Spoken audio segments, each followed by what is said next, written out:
मोरङको बेलबारी नगरपालिकाले 1,33,00,000मा नयाँ विद्युतीय नगर बस खरिद गरेको छ। नगर बस बेलबारी नगरपालिकामा ल्याइएको छ।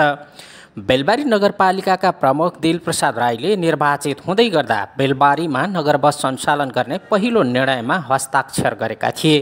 निर्वाचित भएको झन्डै 3 वर्ष पुग्दा बेलबारीमा उनले आफ्नो पहिलो निर्णयलाई साकार रूप दिएका छन्। सुरुमा बेलबारीमा एकवटा मात्र नगर बस ल्याइएको छ। नगर बस बेलबारी 11 लक्ष्मी मार्ग हुँदै रङ्गेलीसम्म र बेलबारी बजारदेखि भाउन्ने हुँदै बाहुनीसम्म सञ्चालन हुने नगर प्रमुख दिलप्रसाद राईले वेतना दैनिकलाई जानकारी दिएका छन्। उनका अनुसार केही दिनमा नै नगर बसको रुट समेत तयार गरी सञ्चालन गर्ने तयारी भइरहेको छ। यसअघि बेलबारी नगरपालिकाले नगरपालिकाको लागतमा एउटा एम्बुलेन्स समेत खरिद गरिसकेको छ।